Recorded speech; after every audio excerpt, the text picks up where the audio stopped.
बंदो गुरुपद कंजे कृपा सिंधु नररूप हरि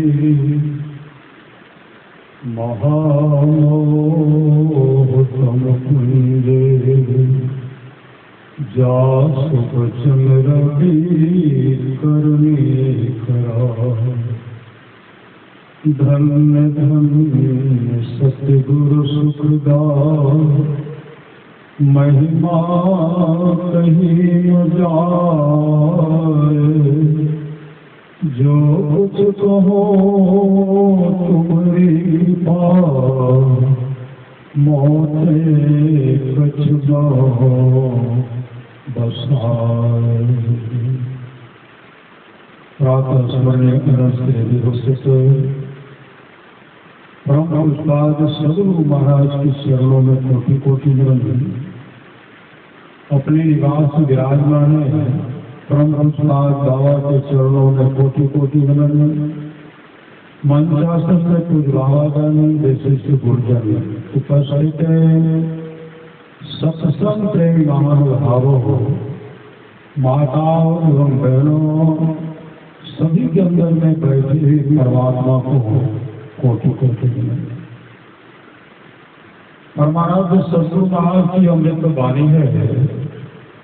जो लोग बहुत दिनों से सत्संग करते आ रहे हैं, अभी भी कर रहे हैं, आगे भी करेंगे, वे सभी महासुख से भागे। पुनः सद्गुरु महाराज कहते हैं सत्संग करने के लिए बादशाही ठाट बाट की जरूरत नहीं है। वृक्ष के नीचे घास बिछा करके भी सत्संग करने की सदा तैयार रहिए। पुनः सद्गुरु महाराज कहते हैं जिसके आसपास में सत्संग हो वहां के लोग घर में बैठे रहे, सत्संग नहीं आवे नहीं जाए, समझिए ऐसे लोगों का भाग संस्कार बहुत गिरा हुआ। महापुरुष की वाणी है जिस सत्संग हम लोग बैठे हुए हैं, यह सत्संग टाटा बिरला के नशे में लिखा हुआ नहीं है। यह सत्संग श्रद्धालु गुरु के दुलारे गुरु के प्यारे के झोले में रखा हुआ। संसार के लोग, भौतिकवादी लोग आपको अपना मत देकर, वोट देकर मुखिया बना सकते हैं, सरपंच बना सकते हैं, एमएलए एमपी विधायक एमएलए एमपी बना देते हैं, मुख्यमंत्री बना देते हैं, प्रधानमंत्री बना देते हैं, राष्ट्रपति बना देते हैं। इस संसार के लोग बनाते हैं जिन पर जगदीश की कृपा होती है, परमात्मा की कृपा होती है, जिन पर सद्गुरु की कृपा होती है, उनको सत्संग में बैठने के लिए एक विद्या और एक हाथ जगह मिलता है। जो सत्संग में बैठ गए वो एक परमात्मा की गोद में जाकर बैठे। कभी संसार में आकर के दुख का मुख नहीं देखना पड़ता। तो हम लोग सोच रहे थे भगवान दिल की वाणी ओम जान प्रथमम मनस्तत्वान सवितार्यम अग्नेर ज्योतिर्निश्चाय पृथ्व्याध्यम। भगवान वेद उपदेश करते हैं कि हे मनुष्यों, जगत पर सब करता ईश्वर का तत्व ज्ञान प्राप्त करने के लिए सबसे पहले बुद्धि योग सत्संग करने के लिए करता है। इसलिए जीवन में सत्संग पर ध्यान देते हैं, संलग्नता के साथ कीजिए, ये लोक परलोक दोनों मंगलमय होगा। ये लोक बनेगा और परलोक बनेगा। भगवान बुद्ध के समय की बात है, आप पालेंगे बहुत सुंदर से बहुत सुंदर। और जब अपने जीवन के बागडोर को भगवान बुद्ध के चरण में हवाले की, जब भगवान बुद्ध ने उनको शरीर की नश्वरता का ज्ञान दिया है, आम्रपाली जिस शरीर को प्राप्त करके तुम फूलों ने समारे हो, इस शरीर से जीवात्मा निकलेगी, शरीर सड़ेगा गलेगा, दुर्गंध होगी। है आम्रपाली, जीवन में ऐसा शुभ काम करो जिससे ये लोग बने और लोग भगवान बुद्ध के उपदेश सुन करके आम्रपाली भगवान बुद्ध के शरण में गए और नाम दान लेकर के मुस्तैदी के साथ उस मंत्र को हमेशा जपा करते थे और सत्संग नृत्य और ध्यान नृत्य संलग्नता के साथ करते थे। आम्रपाली एक बार गए सत्संग जाते थे, एक बार सत्संग में सत्संग करके उठ गए, जिसे नगर में वो अपने सुंदर महल को गरीबों में दान दे दिए थे, उस गांव को देते हैं। और आम्रपाली मन में विचार में सोचती है इतने बड़े त्याग का कोई मुसलमान भी नहीं करते।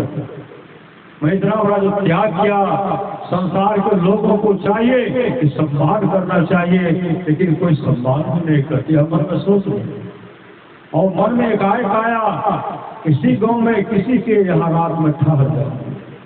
इस तरह जो विचार कर रही है, बोल रही है, उनके मन के बाद तो भगवान बुद्ध ज्ञान, भगवान बुद्ध ध्यान मुद्रा में बैठे, उनके मन के बात को जान गए और जान करके वहाँ प्रकाश फैलाते हुए भगवान वहाँ प्रकट हो गए और कहते हैं आम्रपाली क्या सोच रही है, अपने त्याग का सम्मान चाह रही है। आम्रपाली, संसार के लोगों को जब तुम दे रहे थे, संसार के लोग जब तुमसे ले रहे थे, संसार के लोग तुम्हारा सम्मान करते थे। आज तुमने देना बंद कर दिया है, इसलिए संसार के लोग तुम्हारा सम्मान नहीं कर रहे। आम्रपाली इधर मत देखो, आगे बढ़ो, आगे बढ़ो। आम्रपाली उपदेश की, आम्रपाली को उपदेश से आगे बढ़ो और जितना जल्दी हो ध्यान में बैठ जाओ, ध्यान में बैठो। आम्रपाली घनघोर जंगल तोड़ गए और नदी धारा बह रही है, वृक्ष पर पक्षी सब चहचहा रही है, मंद मंद हवा बह रही है। पूर्णिमा जो है, चंद्रमा जो है, पूर्णिमा का दिन था और चंद्रमा 16 कलाओं से उदित है। उसी से आम्रपाली उसी जंगल में बैठ करके ध्यान करने लगी। और मानस ध्यान और दृष्टि योग की क्रिया करती है। जब दृष्टि योग की क्रिया करती है, दृष्टि का शिक्षाव हो गया और अंधकार मंडल का छेदन हुआ, प्रकाश का दर्शन के शब्द के सहारे मोक्ष भाव इस सत्संग का फल है। इसलिए भी सुन देते, मानस जप, मानस ध्यान और दृष्टि योग की क्रिया कीजिए, नदानुसंधान की क्रिया कीजिए, ये लोग और लोग दोनों मंगल में होगा। आम्रपाली समाधि में बैठी हुई है, सुबह हो गया, सूर्योदय हो गया, लेकिन लोग जब उस होकर के गुजर रहे थे तो क्या देखते, आम्रपाली ध्यान बैठी है और आम्रपाली का मुखमंडल चमक रहा है। जब वो ध्यान से निवृत्त हुई, आम्रपाली देख रही है, रोम रोम खिल रहा है, पूरे ब्रह्मांड प्रकाश, अंदर प्रकाश का दर्शन के मतलब प्रकाश मय हो गया, आत्मस्वरूप का दर्शन। वही भगवान कृष्ण कहते निष्पाप उद्धव जी, कोई कितना भी अश्लील जग कर ले, कृष्ण सम्राट आदि आदि व्रत कर ले, उसकी द्वारा सुलभता से प्राप्त नहीं होता। बस सिर्फ सत्संग ऐसा जरिया है जिसके द्वारा में सुलभता से प्राप्त होता, उस भक्त कोई भस्म हो जाता और उस भक्त का कल्याण हो जाता। परमाराध्य संत महाराज की अमृत वाणी है, नित्य प्रति सत्संग करने प्यारा, तेरा कार सरे सार काल को निर्णय करके धन से तंधारा पिंड के पारा, कुसुम द्वारे का जो भी जग जावे अति सुख पावे, शब्द सहारे का लख बिंदु नाद सहस्र बंदे के, सुनो सुनो में ही ब्रह्मनाद का धरो सहारा, आपन करने में ही परमाराध्य सदगुरु महाचंद्र तुम्हारी है। गुरु धन्य है, गुरु धन्य है, गुरु धन्य है दाता दयाल, दया करे और हरे, दे काल भव जंजाल, सब मिल हो जब दे रहो जी, बड़े रहो खुशहाल, हरदम रटो कबूल हटो तो ही छेड़ेगा ना काल। कहते काल भी छेड़खानी नहीं करेंगे, इसलिए जागो जागो गुरु पद लागो, जगत पदों में खेला है, करना है सो जल्दी कर लो, 2 दिन जीवन मेला है, मत अभिमान करो, तन धन का छिही में सब खोए, जैसे अहंकार भ्रमित मत तुमरी अंत का रोई रोज महाराज महाराज हम लोगों को आशीर्वचन के रूप में कहते हैं, ईश्वर भजन करते रहिए, सत्संग लेते और ध्यान देते, संलग्नता के साथ करते रहिए, खाना दाना और कपड़ा की कमी नहीं होगी, अंत में मोक्ष को प्राप्त करेंगे। बोलिए प्रेम से श्री सद्गुरु महाराज की जय। अभी हम लोग परम पूज्य धनंद बाबा के मंगलवाणी से हम लोग लाभान्वित हो रहे थे और हम लोगों के दिल के मंच पर आसीन हैं परम पूज्य स्वामी भवेशानंद जी महाराज। इनका आश्रम है मंदाकर पर्वत, इनका आश्रम बनकर के तैयार है और आप जब 14 जनवरी को वहाँ जो मेला लगती है और वहाँ जाएंगे तो स्वामी भवेशानंद जी की महाराज का जो है आपका स्वागत के लिए तत्पर रहेंगे, क्योंकि हम लोग सुनते थे कभी कभी महाश्री स्वामी संसीवी जी महाराज के मुख से, संत जो होते हैं सहना जानते हैं, कहाना नहीं जानते।